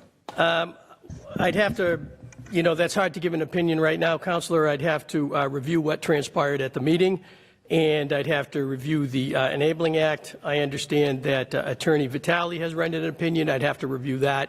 But certainly conduct unbecoming can be considered just cause in the situation where you have arbitration or you have disciplinary hearings for employees. So it seems as though this could be a legal matter even beyond this council at some point. I would just recognize that I think our appointments, I mean, it's very important that our appointments have the weight and the levity that we put into them. And I really think it's bad practice to remove someone based on what I feel doesn't meet the standard. And I'm going to say, from what I saw at the meeting that evening, when Council Vitale, who represents the commission, he stated unequivocally, and I don't believe there are bylaws that govern this, but they rely solely on Robert's Rules of Order, absence of their own bylaws, the commission's bylaws. And I would say, as an instructive feedback, they should create bylaws so we don't get into this murkiness in the future at the water and sewer level. We should have bylaws there that govern elections, chairmanships, when they are to result. Are they to result in lame duck sessions? Are they to result in January like our body does when there are new members? But that's a side note. I think the point of Attorney Vitale's questioning of the rescinding of the vote in December spoke to the Chair Salona's sort of governance or authority to allow that vote to happen. And when Chair Salona was silent on that matter and in fact said, that's fine, take the vote, I'm paraphrasing. But what Attorney Vitale was urging the chair to do was rule that motion by Colucci out of order at the time of that evening and let the December vote stand. When Attorney Vitale, I think, in a way, was trying to allow for Chair Salona to take control of his meeting, he could have ruled that out of order and went on and adjourned the meeting because it was under new business. That's what I would have done.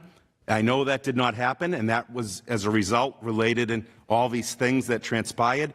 But remember, this is a long-term, over 30-year counselor who we served with distinction for many years, and he did a good job for the time that he was our appointment.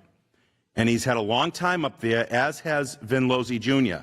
I do not take the removal of any citizen from any board or commission lightly, and I'm not going to start doing that tonight. Whether you are on any of our commissions, any of our appointments, it should matter. Your opinion should matter. You should do it on the basis of what's good for the city and best for the ratepayer. But I do not see what has been characterized tonight as egregious enough to rise to the level and create a precedent for this council that we have Councilor Meany resigning a couple days after being appointed, Councilor Colucci being removed, Councilor Lozzi Jr. being removed. I do not want to get into that politics, and I will not legislate on social media. We have a job to do, and we do that efficiently and effectively as we can. And for us to just say, this one did that, and it's political, and it's about a bad vote that went down in October, that's fine. Have your opinion. But don't sway others into bullying toward retaliation and retribution to two men and families that have given their heart and soul to this city for decades. Thank you. Councilor Field. I want to feed off of what Councilor LaPierre just said, and again, I apologize for my voice this evening with a little cold going on. I think a lot of what was said tonight by yourself and Councilor Hogan and others that spoke kind of touch on what Councilor LaPierre just said. We're basing it off of our own opinions, okay? And we're saying that this was their, our opinion of what they were perceived to be doing. As councilors, we rely on our solicitors, almost every day. I'm reaching out for legal advice. And from the little that I've seen from that particular meeting in January, I think the commission also relied on their counsel. And there's nothing that we've been presented with as factual evidence of what the real legal process is, what their bylaws are. So for us to take that in consideration, we don't have enough information at this point to even consider it. And I'm not saying what they did was right or wrong. I just, in my personal opinion, I don't think any of us have enough information to make that, to say that our opinion is factual when it may not be. And there's just not enough evidence for me to support that at this point, especially when they have counsel advising them at a particular moment, as we do. And it would fall on any counsel, future counselors, myself, anybody relying on the legal advice and saying, let's take a step back. I think it looked like, from what I saw, as a surprise, even to counsel himself and his, in respect to him, to get an accurate opinion on that matter. And I don't think we should move forward with this at this time without the evidence that is suggested. The evidence is very crystal clear, councillors. We, as councillors, mandated by our charter, can appoint and can remove appointees. Agree. Very crystal clear. The whole city saw it. I cannot expand any more else. But as far as I totally understand. Any discussion? Councillor McLean. I just want to ask Councillor Field, do you feel like what was done for the good of the community? Do you feel like the rescinding of the vote was done for the good of the community? Okay, well, that's fine. Well, I'm still sticking by what I said. I think that our appointees, I feel like our appointees... We're asking for an opinion during a council meeting. Okay, that's fine. But I feel like our appointees should be doing what is good for the community. And stop asking personal councilors their opinions when we don't have the facts present. And that's fine, as I said 50 million times already. All right, we're having discussion here. We will vote soon. So, any councillors, any discussion? I know we've watched this videos a gazillion of times. We've communicated to a lot of people. I know a lot of us made decisions already before coming here. So, if there's no discussion, what is the wish of the council? Well, I have a question. Go, Councillor Paez. Based on this vote, what would be the next step? Very good question. Attorney Lamana, can you please approach the podium? Correct me if I'm wrong. There will be, you will draft a letter you will send to them.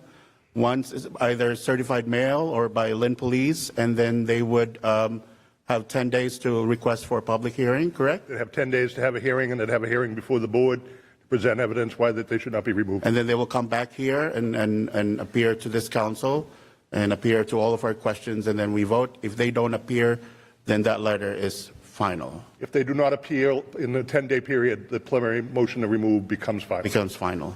Did that answer your question? So they do have a right to appeal? Oh, absolutely. Oh, definitely. Not end Yes, tonight. yes. They come before us. Yes. It comes before Yes. the city council. We're only voting to allow the city attorneys to draft that letter for them to defend. It's a democracy. That's why we all came to this country, to have equal share and opportunity. So they'll be here if they want to have that public hearing. Did I answer your question? Any more questions? What is the wish of the council? Councillor Avery? Oh, hold on. Are we? Oh, there's a motion already in second. Okay. Second. Roll call. Sorry. Councillor Avery? Yes. Yes. Councillor Field? No. No. Councillor Hogan? Yes. Yes. Councillor LaPierre? No. No. Councillor Matul? Yes. Yes. Councillor McLean? Yes. Yes. Councillor Meany? Yes. Councillor Meji Madre? Yes. Yes. Councillor Net? Yes. Yes. Councillor Paez? Yes. Yes. Councillor Armstrong? Yes. Yes. Majority passed. vote. Motion carried. What is the next new business, Madam Clerk? We have a discussion, Councillor Meany, regarding abandonment of Orlando Avenue. Councillor Meany. Yes, so I'll paraphrase. We have a piece of land that's just it's owned by a municipality and then a homeowner. It's out of the way. It's on a dead end street, and it's just causing a lot of zoning problems. And I talked to the city attorney, and we think it's in the best interest to abandon. It's a very small strip of land. It doesn't have any significance. It just cleans up a deed and it cleans up some zoning, and I think it's a great idea. Did we just talk about this in previous meetings as well? Did we table this? We had a discussion, I believe, don't quote me on this, but I believe it was in November. November, yes, And I it went to the remember legal that. department, and this is the conclusion that we came up with. There's no strong pushback. It's one homeowner and one utility company, and everyone seems to be in pretty good agreement on this one. Any discussion?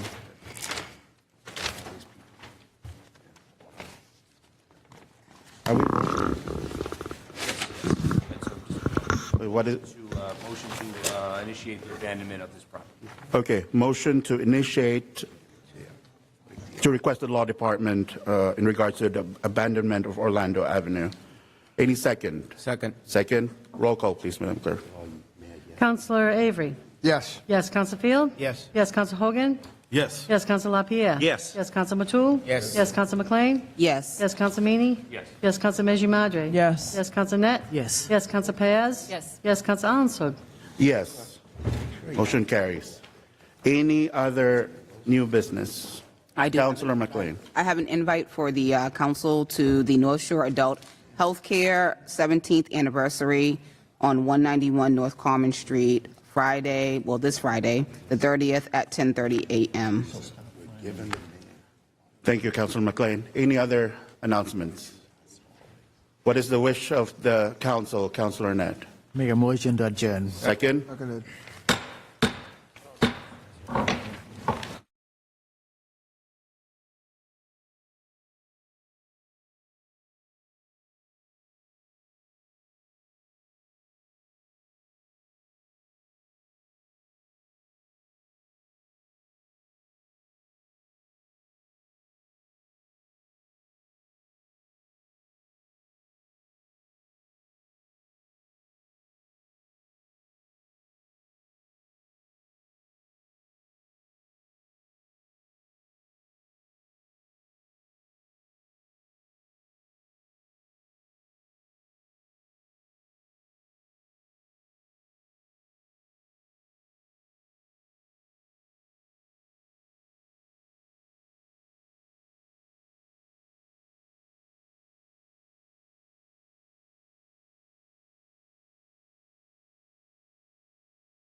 decisions, you know? Settle down, Get Pete. along. We'd like to call to order the special joint meeting of the Lynn City Council and School Committee. Madam Clerk, roll call, please. I did the same Of the thing. council. Counsel? Yeah. Counsel Avery? Present. Present Counsel Field? Present. Present Counsel Hogan? Present. Present Counsel LaPierre? Present. Present Counsel Matul? Present. Present Counsel McLean? Present. Present Counsel Meany? Present Counsel Meji Madre? Present. Present Counsel Net? Present. Present Counsel Paez? Present. Present Counsel Ansug? Present. And then the School Committee. Member Castellanos? Member Gately? Member Ortiz McGrath? Member Pena? Present. Member Satterwhite? Member Smith? Mayor Nicholson? Present. Good evening. Thank you to the council for hosting us, and welcome to my colleagues on the school committee. This is the first ever joint meeting on the budget that's called under the new charter that we adopted last spring that was signed into law by the governor this winter. And this is a requirement now in the process of our annual budget. And the goal is to make sure that we are all on the same page as we head into the budgetary process on what the next steps are, how we're going to go about this. We're not getting into specifics, which we'll do in our respective processes, but rather aligning on the general overview. And so I'll start just by saying that I think we have established a really strong track record of fiscal discipline over the last several years, since we had some pretty significant issues in several years ago. And we've seen that in the progress that we've made financially. We've seen that externally validated. As many of you know, we received a ratings agency upgrade a couple years ago. We just went and issued additional bonds recently, most of which were for the middle school that we're building in Pickering.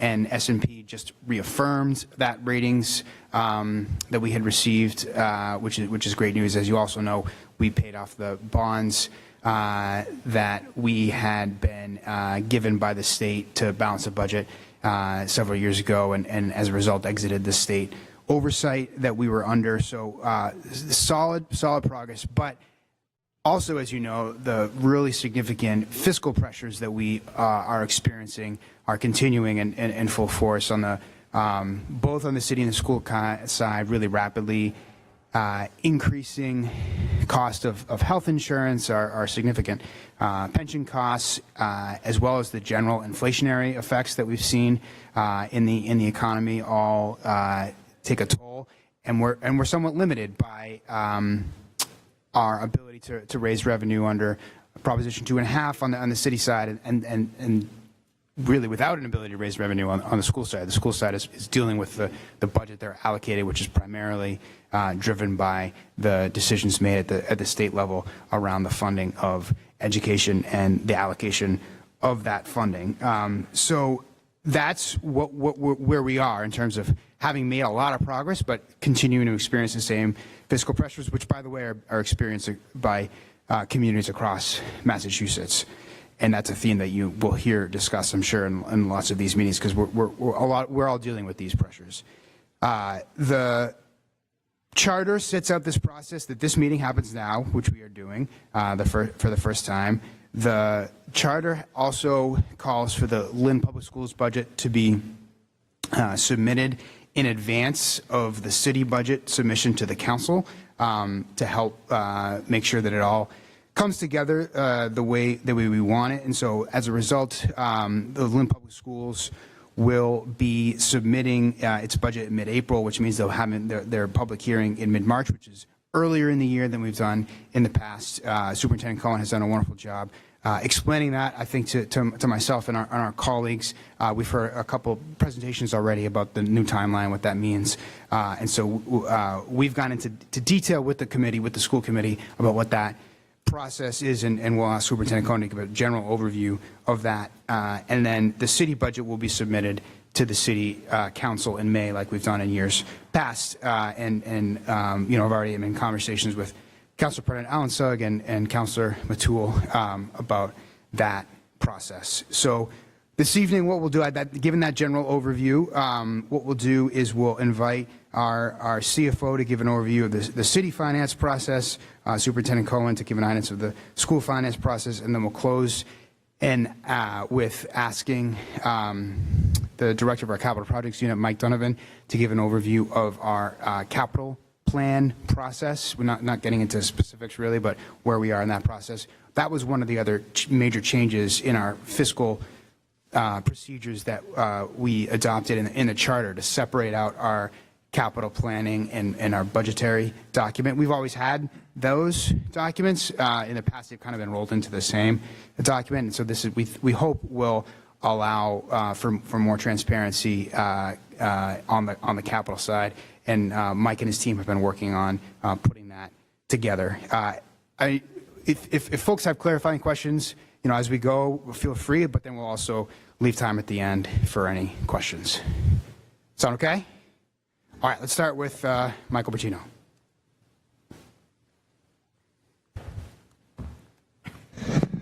Thank you, Mayor. Members of the school committee and members of the city council, Mike Bertino, city CFO.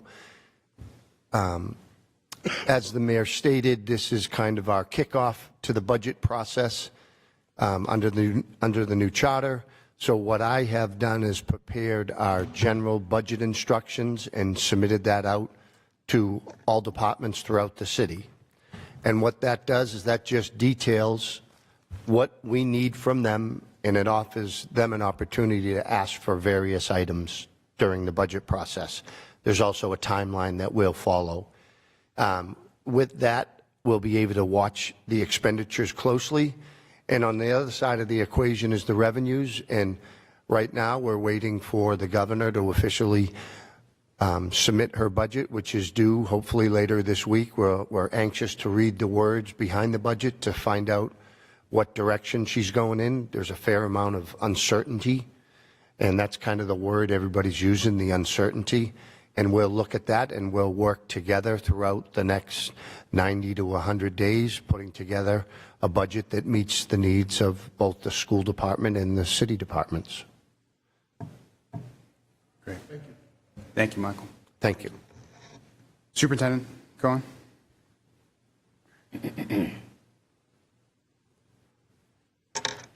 Good evening. Thank you for having me. I prepared a statement, but I think I'll just skip through it as we go. So similar to Mr. Bertino, we also have a process and a timeline.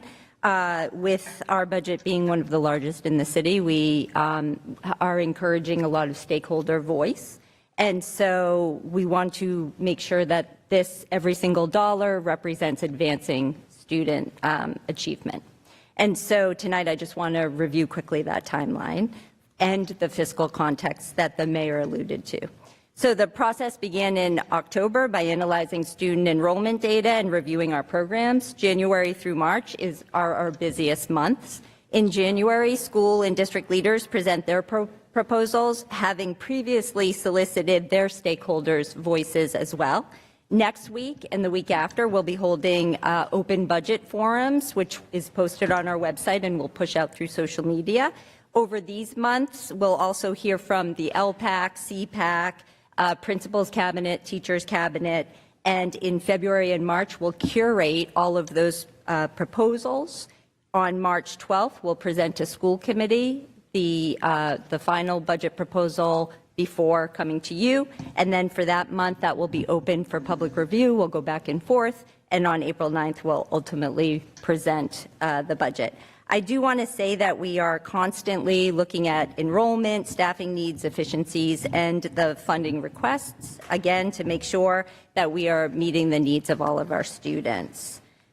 I will move past Chapter 70. We talked in detail at school committee what it means to be Chapter 70. I will say, knowing that we are looking at sort of a complicated budget season, we asked our directors and our principals to present to us 2 to 3 different types of budgets. So I just want to explain that quickly and then I will wrap up. So the first one is a level service budget, and that scenario covers contractual increases and fixed costs, but does not include new investments. So even maintaining services may require reductions, which could feel like losses. Another scenario could be a systems investment budget, which is receiving enough funds to continue onward as we have, that does absorb the costs of living, the health insurance costs, et cetera. The reduced Chapter 70 budget is the most challenging scenario. If enrollment declines, reduce state aid, we face a structural deficit that would require difficult decisions. These consequences are real and serious. Staff reduction, fewer programs, strain on multilingual and special education supports, and perhaps deeper inequities. So this is why the careful planning is so important. No matter the scenario, our non-negotiables are staff retention, core instruction, multilingual learner supports, special education services, attendance systems, and safe and well-run schools. Our FY27 process includes voices from all of the community, including you, and I believe that that input will help us ensure the budget reflects real needs and our commitment to create learning environments that lead to best outcomes. I look forward to engaging in the conversation with you. Thank you. Thank you, Superintendent. Next, we'll ask Mr. Donovan to provide an update. While he's approaching the podium, I just want to say that I've come to realize that Massachusetts is somewhat unique in the role that is given to the city and to mayors in education. A lot of states, those functions are totally separate and kind of roll up into the state. And I mean, that's the idea of me being the chair of the school committee under the charter, right? Is that we're linking the city and the school department. And I feel like we have a great partnership collaboration between the city and the school, and I want to thank everyone involved in that. And a big part of that is you as the leaders of those bodies, and we appreciate the collaboration that we've built among our respective agencies that we all represent. Mr. Donovan. Good evening, Mr. Mayor, school committee members, city councilors. The City of Lynn had initiated a capital improvement plan back in 2020, the Collins Center. My project team is putting together an expansion of that. We've looked at other communities. We've looked at some computer software to put together a plan that has a narrative of each section that explains what each section contains, why it's there, and that also we'll be putting together the past projects since 2020 so that you can clearly see in the plan what has been done. And with the computer software we're looking at, it will allow for project flexibility for the decision makers to look at the projects that are in the queue, and with changing times, changing finances, and changing priorities, be able to shift quickly those projects that would be up and coming. So it'll be a more transparent, using the software and the narrative, a more transparent plan where people can see why these projects came forward and how they came forward. Thank you. Thank you. Thank you, Mike. Like I said, it's one of the changes of the charter, and you know, over the last few years, I think we've really had an opportunity to make a pretty meaningful, maybe unprecedented investment in our capital needs as a community, both city and state, and that was a collaboration between the school committee and the city council on some of the school investments, particularly with the city council and our American Rescue Plan Act funds, and with the school committee and our ESSER funds. And as we sort of advance fiscally and have more of an ability to plan, a document like this is going to, I think, is going to be really helpful for us to be able to project into the future what those needs are going to be, and hopefully get out of the hole that, as a community, unfortunately, we had fallen into, like a lot of cities, in terms of maintaining our capital assets. Questions?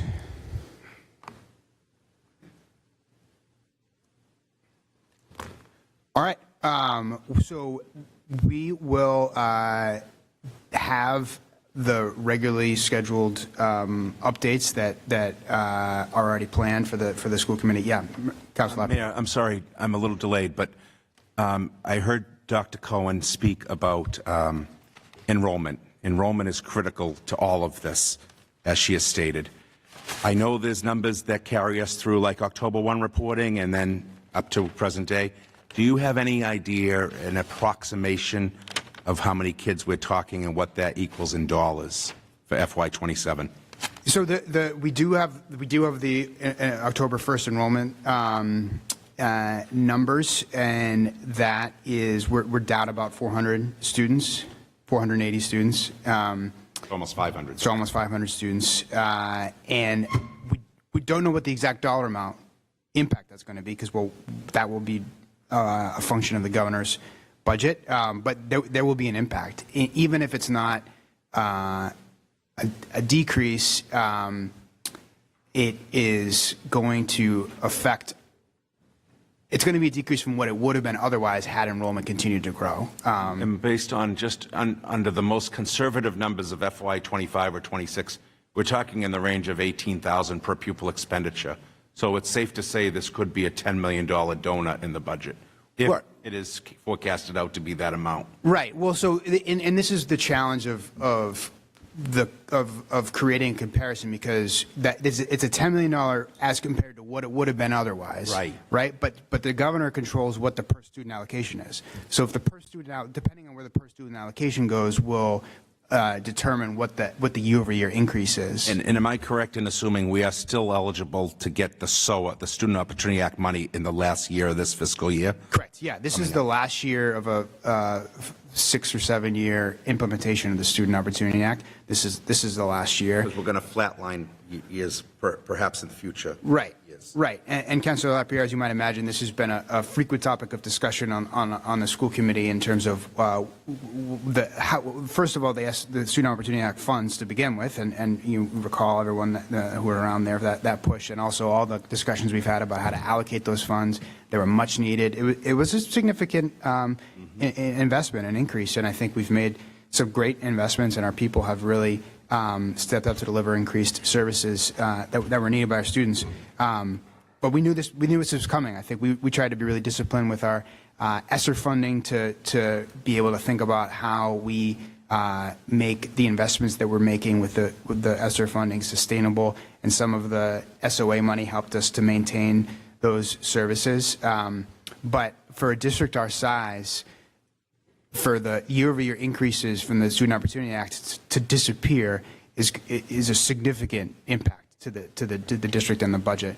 On the enrollment point, this is another discussion that, as you imagine, we've had extensively on the committee, starting from last spring, I think, and when we started to see the impact that the change in federal administration was having, because I think our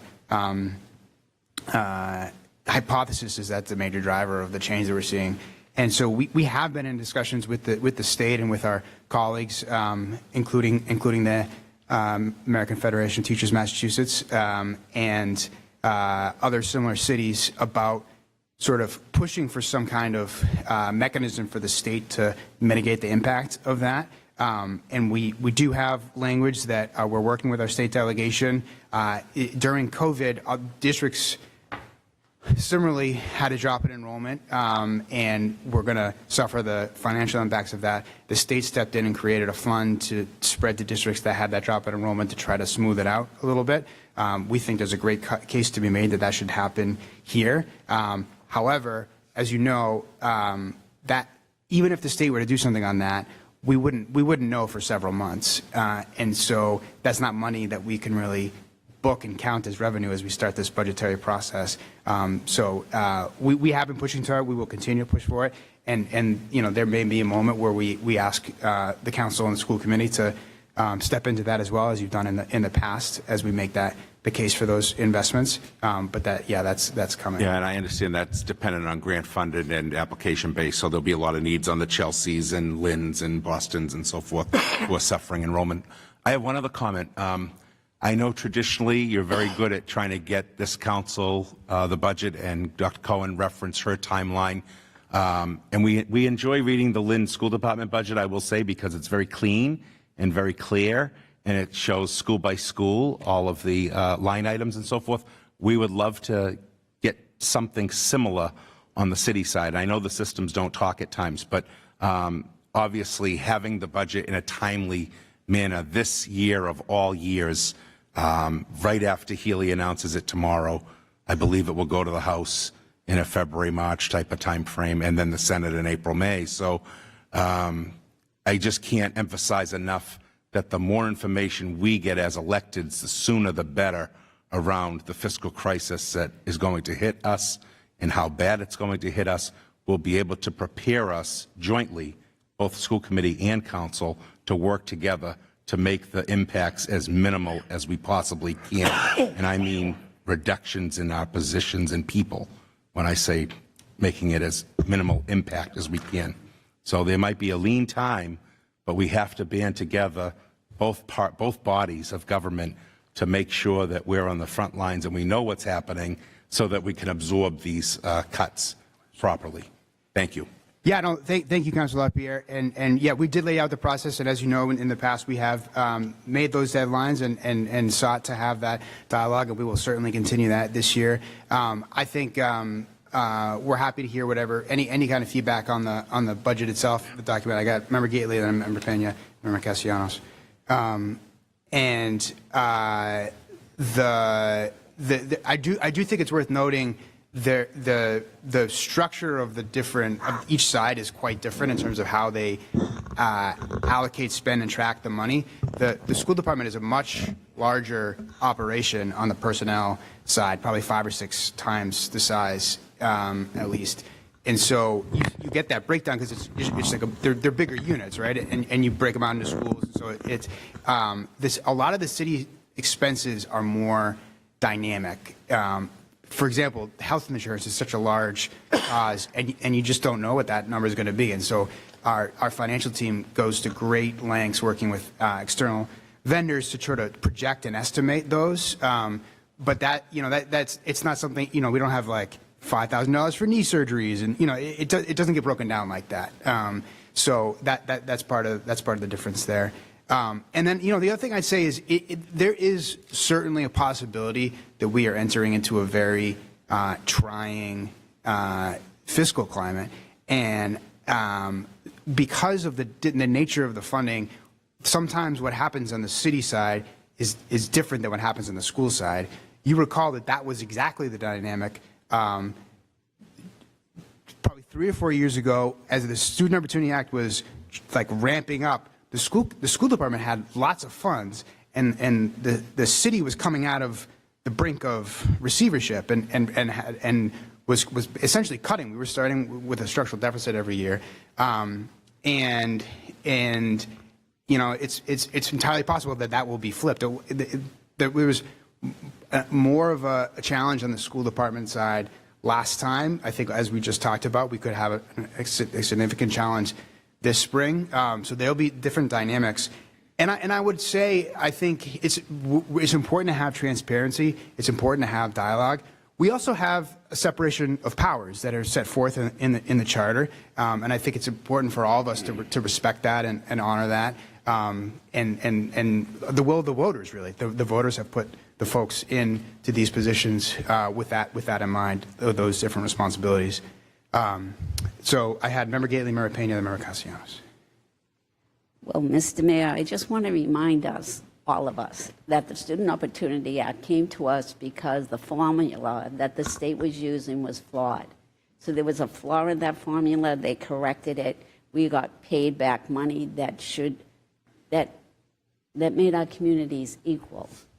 So going forward, I would hope that we're on level with the other communities, and if not, then they'll correct that formula again. So I don't think we should be looking at it like bleak. It should be looked at like there's a possibility. We fought for that, Mr. LaPierre.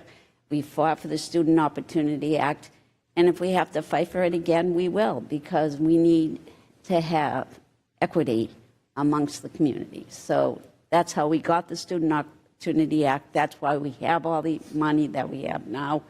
I don't know why my voice is cracking, but thank you very much.